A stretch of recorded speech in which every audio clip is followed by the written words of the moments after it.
کہ اللہ جل شانہ کو شرک کے بعد جو سب سے زیادہ غصہ آتا ہے کسی گناہ پر وہ بے حیائی ہے۔ بے حیائی اللہ برداشت نہیں کرتے۔ جب زمین پر بے حیائی ہوتی ہے اس کے بدلے میں اللہ آبادیاں توڑ دیتے ہیں، نظام زندگی کو توڑتے ہیں، شہروں کو فنا کرتے ہیں، بستیوں کو برباد کرتے ہیں کہ اللہ کا غصہ فوراً زمین اور آسمان کے درمیان ظاہر ہو جاتا ہے۔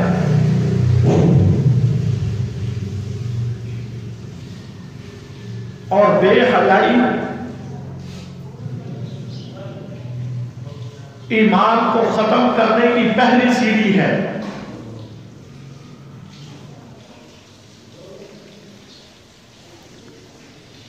اللہ کے نبی صلی اللہ علیہ وسلم نے فرمایا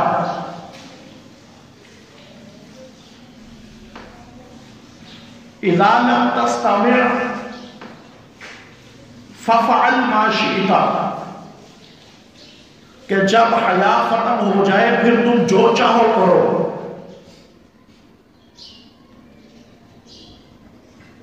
کہ جب حیا ختم ہو جاتا ہے اور بندہ بے حیائی کی طرف متوجہ ہوتا ہے اس سے ایمان کی سطح اتنی نیچے گرتی ہے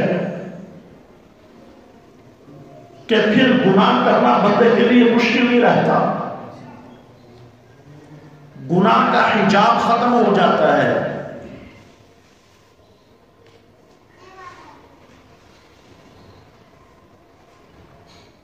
اور جب گناہ کا حجاب ختم ہو جائے پھر انسان جانوروں سے بھی بدتر ہو جاتا ہے۔ جب گناہ کرنے میں حجاب ختم ہو جائے اور حیا ختم ہو جائے پھر انسان کی زندگی جانوروں سے بھی بدتر ہوتی ہے۔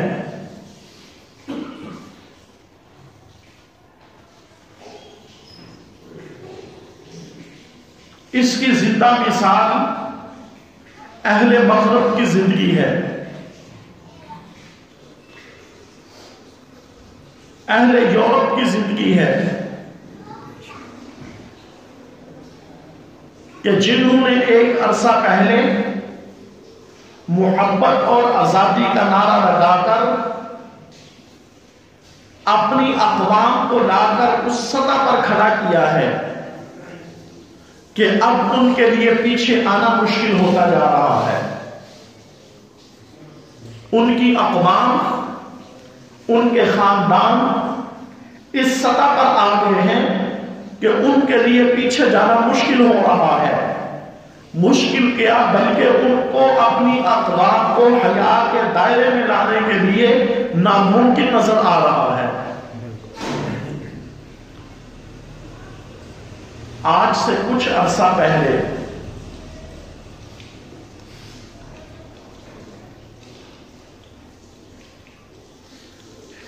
دنیا پر لوگ کافر تو تھے، بہت ساری قومیں کافر تو تھیں، یہودی بھی تھے، عیسائی بھی تھے، ہندو بھی تھے، سکھ بھی تھے، پارسی اور مجوسی بھی تھے، ستاروں کے پجاری بھی تھے، سورج کے پجاری بھی تھے، مگر من حیث القوم کوئی قوم اعلانیہ طور پر بے حیا اور بے شرم نہیں تھی۔ کافر تو تھے مگر من حیث القوم، من حیث الملک، من حیث الجماعت، کہ کسی جگہ پر پورا ملک، پوری جماعت اور پوری قوم اور یا کئی اقوام مل کر وہ بے حیا اور بے شرم نہیں تھے۔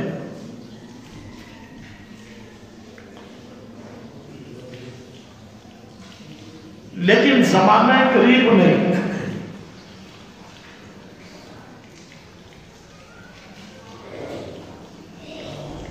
ڈیڑھ صدی، 2 صدی پہلے اہل یورپ نے اس بات کو ہوا دی اور اٹھانا شروع کیا کہ اقوام دین کی پابند نہیں، ملک اور قومیں مذہب کی پابند نہیں،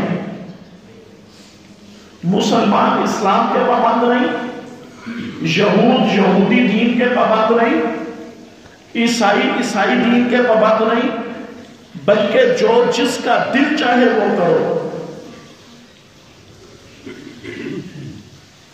جب یہ نعرہ لگا آزادی اظہار رائے کا کہ ہر بندے کو اختیار ہے کہ وہ جس طرح کی چاہے زندگی گزارے،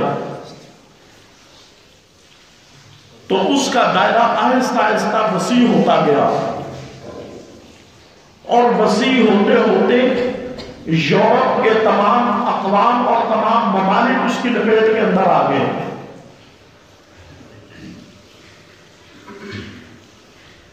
اور کیسے لپیٹ میں آئے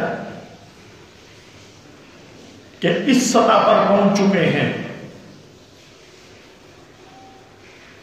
کسی سے پوچھو تیری بلدیت کیا ہے، اس کو بلدیت تلاش کرنا پڑتی ہے۔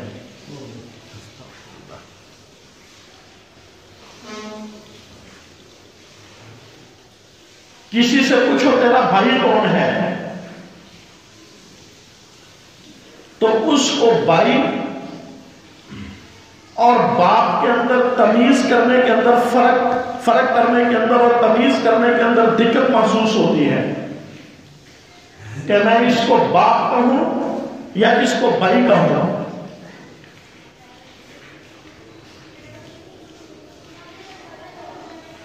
میں اس کو چچا کہوں، میں اس مرد کو ماموں کہوں، یا اس کو اپنی ماں کا خامد تسلیم کروں۔ اس فرق کرنے کے اندر انہیں دقت محسوس ہو رہی ہے، اس سطح پر پہنچ چکے ہیں۔ بلکہ اس سے بھی آگے یہ وہ کیسز ہیں، وہ مقدمات ہیں جو یورپ کی عدالتوں کے اندر درج پڑے ہوئے ہیں کہ ایک بچہ وہ اس بات کا دعویدار ہے کہ مجھ کو میرا حق دیا جائے، اور حق کس بات کا دیا جائے کہ ان دو مردوں میں سے میرا باپ کون ہے۔ اس پر اس نے مقدمہ درج کیا ہوا ہے۔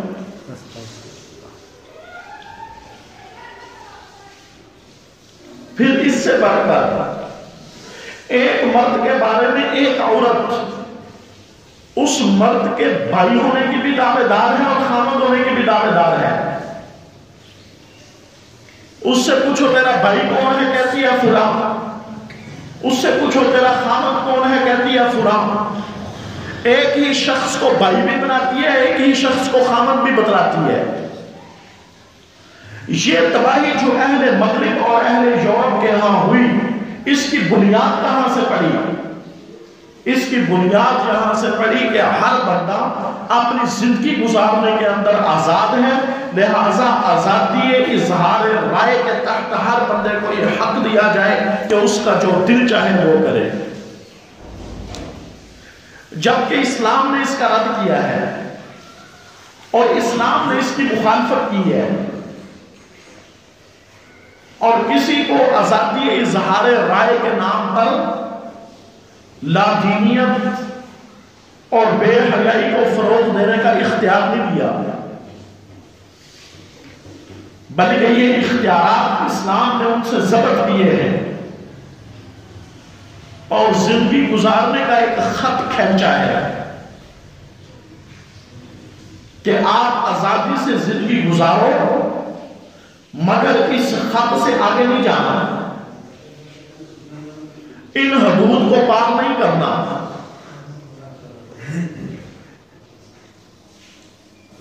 ان تجاوزات سے آگے نہیں بڑھنا۔ یہ پابندیاں اسلام نے خود لگائی ہیں۔ اس لیے بلاد اسلامیہ کے اندر، اسلامی شہروں کے اندر یہ پریشانی نہیں ہے کسی ایک عورت پر دو مرد اکٹھے دعوے دار نہیں اللہ کے فضل سے. کسی ایک مرد پر دو مقدمات بناد اسلامیہ میں اکٹھے دائر نہیں ہوئے کہ کوئی عورت ایک ہی مرد کو اپنا بھائی بھی بتلائے اور اسی کو اپنا خامد بھی بتلائے. یہ اسلامی شہروں میں نہیں ہوا، لیکن یورپ کے اندر ہر ایک کے بعد دوسرا مقدمہ اسی انداز کا ہے. وہاں خاندانی نظام تباہ ہو چکا ہے، وہاں فیملیزم ختم ہو چکا ہے. فیملی ہے ہی نہیں، خاندان ہے ہی نہیں. ہمارے ہاں خاندانی نظام ہے، دادا ہے، پوتا ہے، چچا بھی ہے، ماموں بھی ہے، خالہ بھی ہے، پھوپھی بھی ہے. وہاں نہیں ہے. یہاں بہت سارے لوگ یورپ ممالک میں جاتے ہیں کام کاج کے لیے، ان سے خود پوچھ سکتے ہیں. وہاں یہ نظام نہیں ہے. خاندانی نظام تباہ ہو چکا ہے.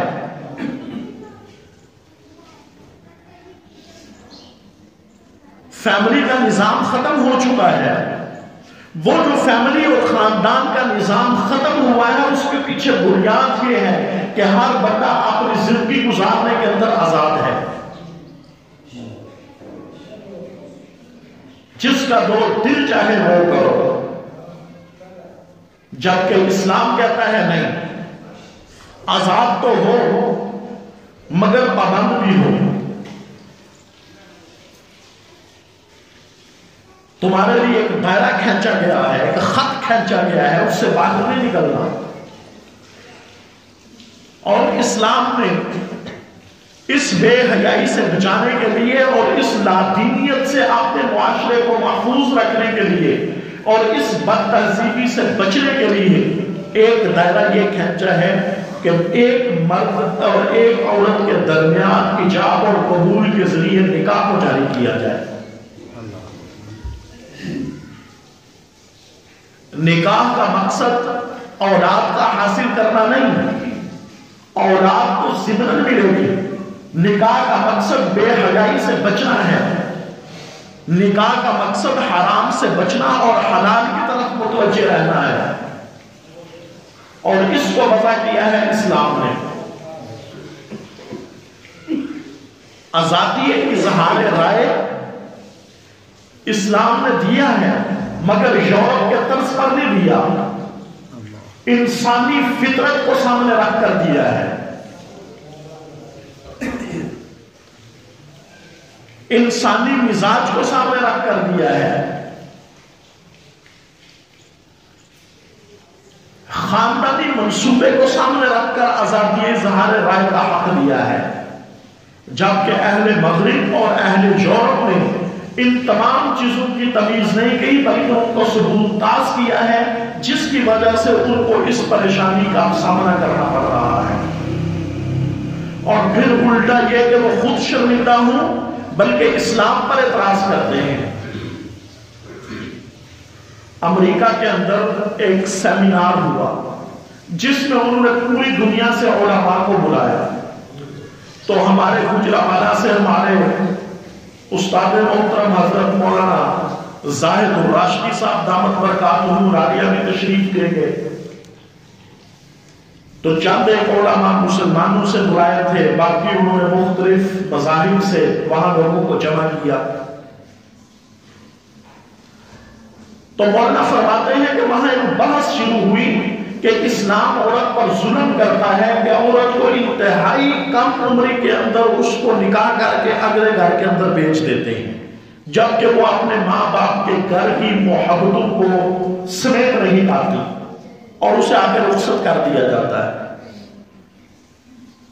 اور وہ آگے اس کے ذریعے اولاد پیدا ہوتی ہے، حالانکہ وہ خود بچی ہوتی ہے اور آگے بچوں کو سنبھالنے والی بن جاتی ہے. تو اسلام کے اندر یہ سختی اور شدت ہے، لہذا مسلمانوں کو چاہیے کہ اس کے اندر نرمی پیدا کرے.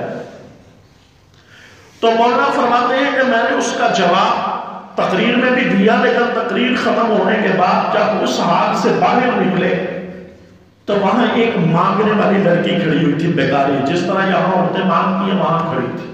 وہ امریکہ کی رہائشی تھی. جس نے ایک بچہ اٹھا رکھا تھا. تو میں نے اس سے پوچھا کہ تیری عمر کتنی ہے؟ اس نے کہا 13 سال. بچہ کون ہے؟ کہتی ہے میرا بیٹا ہے. کہا تیرا نکاح ہوا ہے؟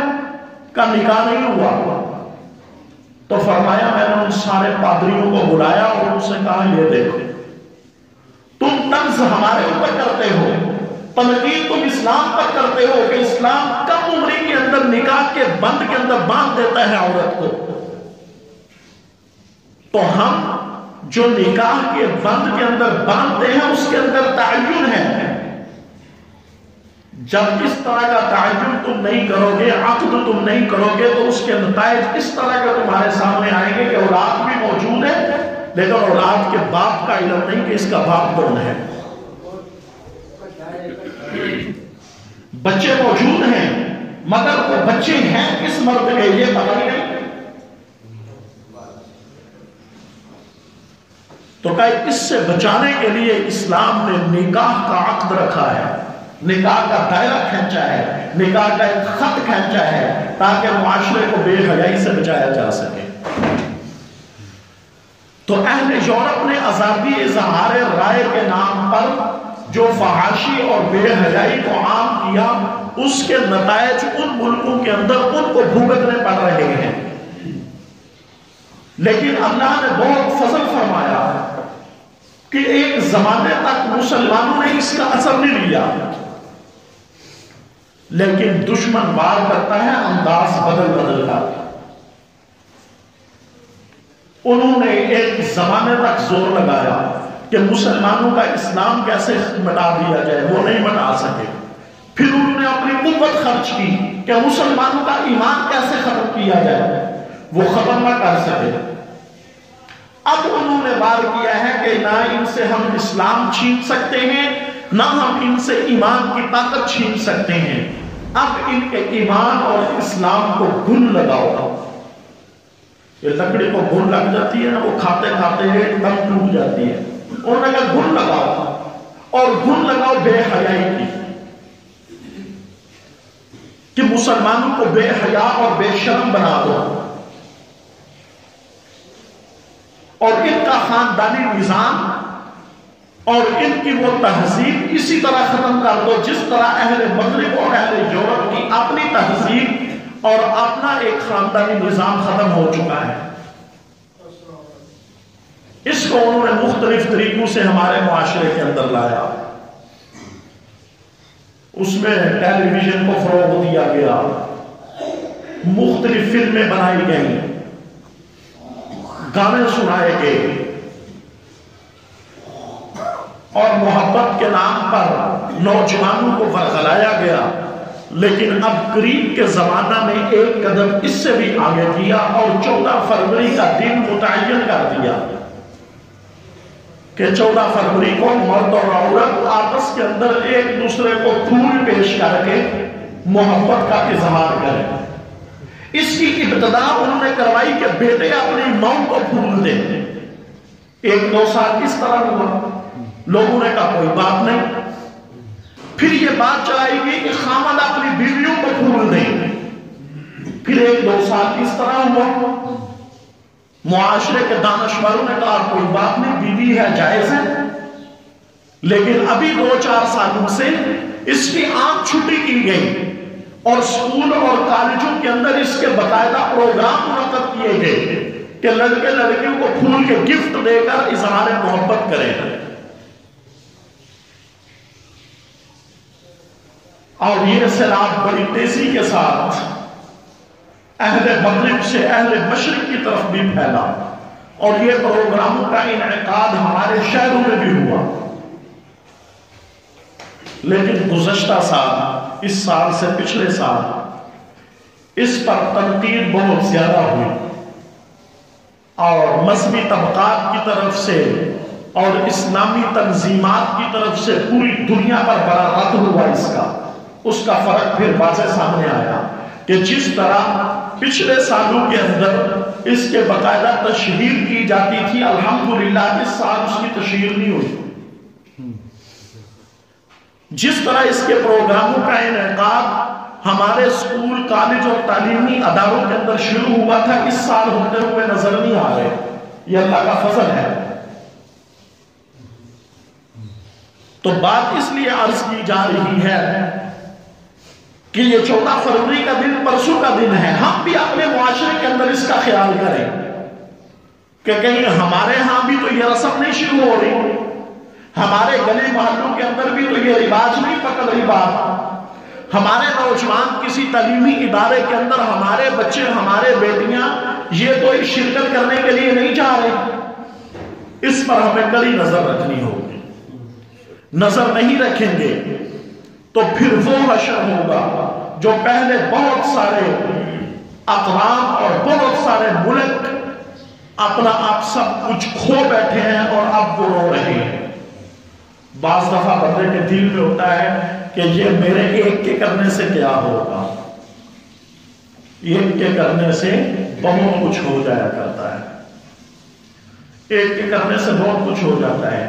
کہتے ہیں قطرے قطرے سے دریا بنتا ہے. ایک ایک کو جمع کرتے جاؤ تو کتنے بن جاتے ہیں. دکاندار اگر صبح کو یہ شروع کر دے کہ یار 1 روپیہ پرافٹ ہے، 10 روپیہ یہ تو میں نے نہیں لینا، اس کو واپس کر دے. پھر دوسرا گاہک آئے، اس کے بھی 10 پرافٹ کے واپس کر دے، تیسرے کے بھی کر دے، چوتھے کے بھی، 5ویں کے بھی. شام تک 500 آدمی کے 10 واپس کرتا جائے تو کچھ کمائے گا.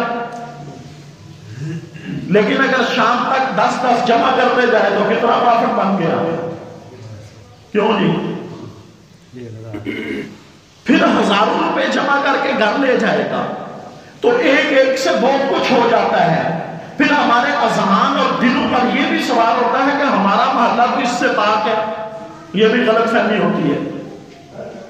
کیا جب بیماری یہاں آئے گی تو پھر اس کا علاج شروع کریں گے؟ کیا جب ہمارے بچے، ہماری بیٹیاں، ہمارے بھائی اس میں ملوث ہو جائیں گے پھر ہم ایک دوسرے کو بتلائیں گے؟ ہرگز نہیں. حفظ ما تقدم کے تحت اس کو پہلے بیان کرنا اور پہلے اس پر چکنا رہنا کہ یہ کام فلاں فلاں جگہوں پر ہو رہا ہے. کہیں ایسا نہ ہو کہ ہمارے قریب کے کسی اسکول کالج میں ایسا ہو جائے، ہمارے محلے میں بھی ایسا نہ ہو جائے، ہمارے خاندان میں ایسا نہ ہو جائے، ہمارے گھر میں ایسا نہ ہو جائے. اس پر پہلے سے ہی اپنے آپ کو ہوشیار باش رکھنا. اور مومن کہتے کس کو ہے؟ جو ایک سوراخ سے 2 مرتبہ نہ ڈسا جائے. جب اس نے دیکھ لیا کہ امت مسلمہ کے اندر فلاں جگہ پر ایسا ہوا ہے، اب اس کو ہوشیار باش رہنا چاہیے کہ کہیں ایسا نہ ہو کہ میرے گروپ و جوار کے اندر بھی ایسے نتائج سامنے آ جائیں. تو اس لیے ہمیں ابھی سے اپنے بچوں کو، اپنی بچیوں کا خیال کرنا ہوگا کہ یہ ایسی تقریبات کے اندر شرکت نہ کریں. ہمارے محلے کے لوگ ایسی تقریبات میں شرکت نہ کر سکیں، ہمارے خاندان کے لوگ ایسی تقریبات کے اندر شرکت نہ کر سکیں. اور یہ کوئی آدمی چاہے وہ جتنا بھی گرا ہوا ہو، وہ یہ برداشت نہیں کرتا کہ اس کے گھر کا ماحول ایسا ہو، اس کے خاندان کا ماحول ایسا ہو. لیکن بعض دفعہ ناسمجھی کی وجہ سے ٹھوکریں ایسی لگتی ہیں کہ بندے کو سمجھ ہی نہیں آتی اور بندہ گر پڑتا ہے. تو اپنے آپ کو سنبھلنا، اور سنبھلنے کا معیار کیا ہے؟ سنبھلنے کا معیار ہم نے سیکھنا ہوگا مدینہ المنورہ سے. سنبھلنے کا معیار سیکھنا ہے صحابہ سے. میں اکثر یہ بات سنایا کرتا ہوں کہ حبیب بن عمیر رضی اللہ عنہ کو روم کے بادشاہ نے قید کر لیا، گرفتار کر لیا. تو گرفتار کرنے کے بعد اس نے اپنے پادریوں سے مشورہ کیا. اس نے کہا کہ نبی کی نشانیوں میں سے ایک نشانی یہ ہے کہ نبی پر جو ایمان لے آئے وہ پیچھے نہیں ہٹتا. تو ایسا کرنا چاہیے. اس عرب بدو کو، غریب آدمی ہے، پنڈو ہے، اس کو کوئی مال کا لالچ دے اور وہ اسلام کو چھوڑ کر عیسائیت کے اندر آئے. پھر ہم شور کریں گے کہ دیکھو محمد رسول اللہ صلی اللہ علیہ وسلم پر ایمان لانے والے اب واپس پلٹ رہے ہیں. تو ایک پراپوگنڈا ہوگا. اور لوگ جو مسلمان نئے نئے ہو رہے ہیں وہ واپس اپنے اپنے مذاہب کے اندر آنا شروع ہو جائیں گے. تو اس نے حبیب رضی اللہ عنہ گرفتار تھے تو ان کو اپنے دربار کے اندر بلایا اور ان سے کہا کہ اسلام چھوڑ کر میرے مذہب میں آ جاؤ، میں آدھا ملک تمہیں دیتا ہوں. تو فرمایا کہ تیرا ملک اور تیرا مال مجھے نہیں چاہیے، میں اسلام نہیں چھوڑ سکتا. پھر اس نے دوبارہ بلایا اور کہا سارا ملک دے دوں گا، اپنی بیٹی سے نکاح کر دوں گا، اسلام چھوڑ کر میرے مذہب میں آ جاؤ. فرمایا ہرگز ایسا نہیں ہو سکتا. تو اسے بڑی اس بات کی چپ لگی کہ انتہائی غریب آدمی ہے، اس کے پاؤں میں جوتا نہیں، اس نے ٹاکیاں باندھی ہوئی ہیں، اور میں اپنا اتنا بڑا ملک پوری سلطنت روم اس کے ہاتھ میں دے رہا ہوں، اپنی بیٹی سے اس کا نکاح کرتا ہوں اور یہ میری بات سننے کو تیار نہیں. اس کے اندر وہ کون سی چیز ہے جس نے اس کو ابھارا ہوا ہے اس بات پر؟ تو پادریوں نے کہا اس کا ایمان بڑا مضبوط ہے، وہ ایمان اس کو گناہ کی طرف نہیں آنے دے گا، وہ ایمان اس کو بے حیائی کی طرف متوجہ نہیں ہونے دے گا، وہ ایمان اس کو لالچ کے اندر نہیں آنے دے گا، وہ ایمان اس کو آنکھوں کے سامنے اس ملک کی اہمیت کو پیدا نہیں ہونے دے گا. اس نے کہا پھر کیا کروں میں اس کے ساتھ کیا کروں؟ تو انہوں نے کہا کہ اس سے گناہ کرواؤ، اس سے زنا کرواؤ، اس سے بدکاری کرواؤ، کہ جب بندہ بے حیا ہوتا ہے تو پھر جو اس کا دل چاہتا ہے وہ کرتا ہے. اس لیے حدیث میں فرمایا کہ ففعل ما شئت، جب بے حیا ہوتا ہے پھر اس کا جو دل چاہتا ہے وہ کرتا ہے. اسے بے حیا کرو کہیں. تو وہ گرفتار تو پہلے ہی تھے، تو اس نے ملک روم کی سب سے خوبصورت عورت کو لایا اور اسے برہنہ کر کے ان کے کمرے میں داخل کر دیا. اب ایک مسلمان مرد اور ایک عورت جو اپنے ملک میں حسن کے اعتبار سے سب سے مشہور ہے، وہ جو ہی اندر داخل ہوئی اس اللہ کے ولی نے اپنی آنکھوں کو بند کر لیا. تو 3 دن 3 راتیں وہ عورت گناہ کی دعوت دیتی رہی. انہوں نے اپنی آنکھوں کو کھول کر اس کی طرف دیکھا ہی نہیں.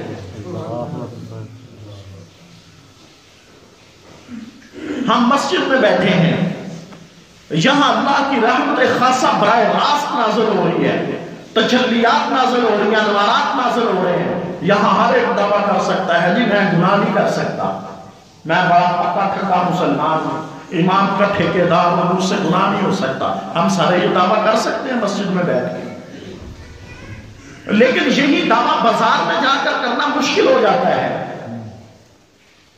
یہاں سارے دعویٰ کر سکتے ہیں کہ میری آنکھ غلط نہیں دیکھ سکتی، میری زبان غلط نہیں بول سکتی. یہاں بولے گا کیا؟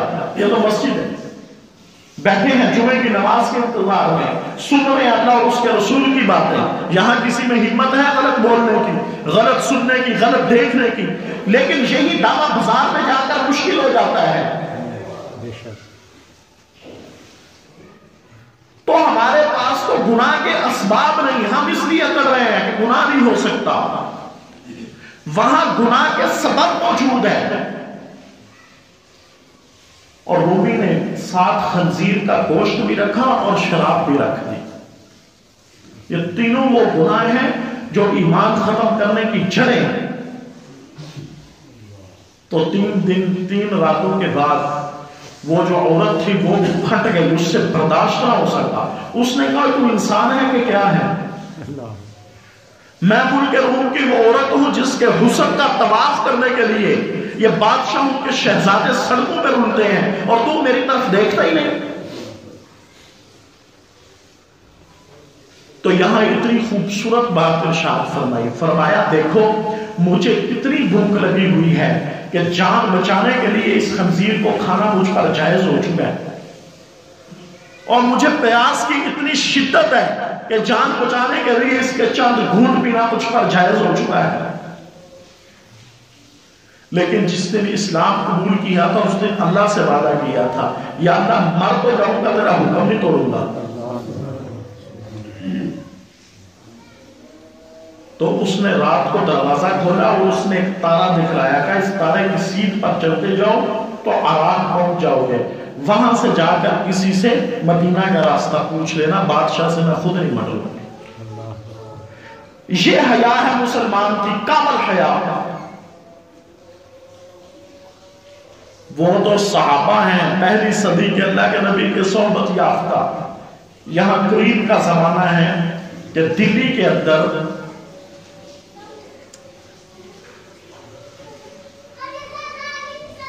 جب انگریز نے 1857 میں اکھاڑ بچھاڑ کی تو رات کو حملہ ہوا تھا، مسلمان در بدر ہوئے، تو مسجد کا دروازہ کھلا ہوا تھا، ایک لڑکی اندر آ کر چھپ گئی۔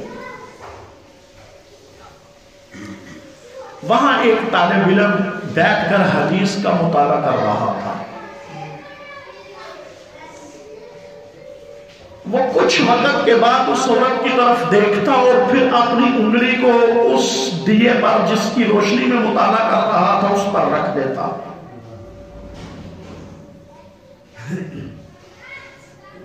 پھر اس کی طرف دیکھتا، پھر اپنی انگلی کو اس آگ پر رکھ لیتا، وہ دیکھتی نہیں۔ جب شور ٹھنڈا ہو گیا، لوگ اپنے گھروں کو واپس ہوئے، تو اس لڑکے نے اس عورت سے کہا کہ میں آگے چلوں گا، تو میرے پیچھے چلنا، جب تیرا گھر آئے تو اپنے گھر میں داخل ہو جانا، میں واپس آ جاؤں گا۔ وہ اس کو چھوڑ کر آ گیا۔ اگلے دن اس کے والدین آئے صبح مسجد میں، تو انہوں نے اس طالب علم سے کہا کہ تم کون ہو؟ اس نے کہا میں یوں فلاں فلاں بستی کا رہنے والا ہوں اور یہاں میں پڑھتا ہوں۔ کہا ہماری بیٹی کہتی ہے کہ میں نے اس سے نکاح کرنا ہے۔ تو کیا بات ہوئی ہے، یہ کیوں کہتی ہے میں نے تجھ سے نکاح کرنا ہے؟ اس نے کہا یہ تو اس سے پوچھیں۔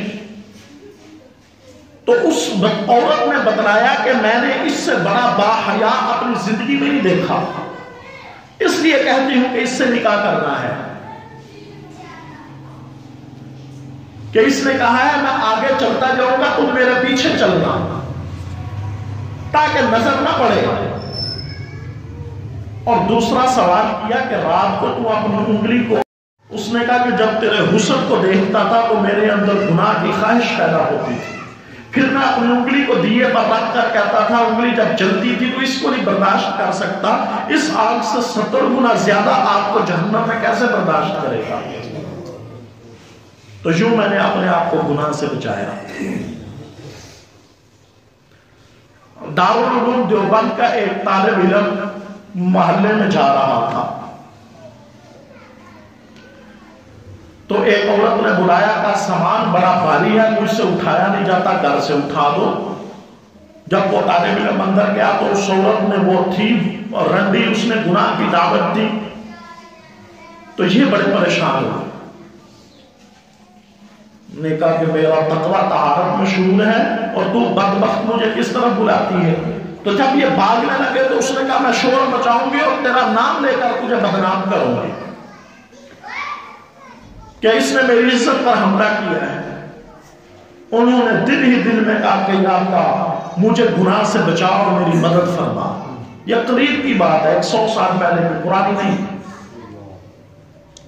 تو پھر خود ہی خیال آیا تو کہا مجھے پیشاب کا تقاضا بڑا ہے، میں پہلے بیت الخلا سے فارغ ہو جاؤں۔ اس نے کہا ہو جاؤ۔ یہ بیت الخلا میں گئے تو اس زمانے میں بیت الخلا ہوتے تھے جس میں گندگی وہاں پر جمع ہوتی تھی، وہ سارا گند پکڑا اور اپنے اوپر پھینک لیا۔ وہ اپنے اوپر پھینکا تو باہر نکلا تو اس نے کہا نکل میرے گھر سے، تو احمق آدمی ہے۔ یہ یہی چاہتے تھے مجھے نکالے، مجھے گناہ سے بچنا ہے۔ اور عزت بھی بچانی ہے. یہ وہاں سے نکل آئے. قریب ایک جگہ پر ہاؤس تھا, وہاں غسل کیا. جو ہی غسل کیا تو ان کے جسم سے ایسے خوشبو آتی تھی جیسے عطر لگا ہوا ہے.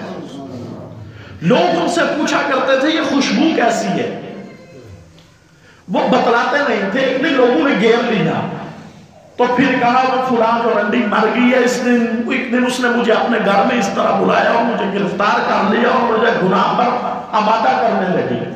جب میں نہ آمادہ ہوا اس نے زبردستی کی. میں نے بیت الخلاء کے اندر جا کر سارا گند اپنے اوپر پھینک لیا. پھر میں نے گند کو دھونے کے لیے غسل کیا. جب سے غسل کیا ہے اللہ نے اس کے بدلے کے اندر میرے جسم سے خوشبو پیدا کر دی ہے. تو بندہ بچنے کی کوشش تو کرے, اللہ کی مدد آئے گی. ہم اللہ کی مدد کو صرف سمجھتے ہیں کہ میرے پاس 5,000 تھا, آج دیاری لگی اور 10,000 ہو گیا, اللہ کی مدد آ گئی. ہم اللہ کی مدد کو بھی پیسوں سے باہر نہیں نکلنے دیتے. اللہ کی مدد وہ بھی اللہ کی مدد ہے. بہترین مکان بھی اللہ کی مدد ہے. جو باہر اچھا رنگ کرتا ہے وہ لکھتا ہے ہاذا من فضل ربی, اور صرف اللہ کے فضل کو ہم نے وہاں بہترین ڈسٹمپر میں بند کر دیا ہے. گناہ سے بچنا بھی اللہ کا فضل ہے, گناہوں سے بچنا بھی اللہ کی مدد ہے, گناہ سے بچنا بھی اللہ کی رحمت ہے. بلکہ اگر یوں بھی کہا جائے تو مذائقہ نہیں کہ اصل اللہ کی مدد اور رحمت گناہ سے بچنا ہے, دوسرے درجے کے اندر مال کا آنا ہے. تو جو لوگوں نے اپنے آپ کو بچایا ہے تو ہم بھی اپنے کو بچائیں, اپنی نسلوں کو بچائیں. اس کی کوشش کرتے رہیں گے نا انشاءاللہ.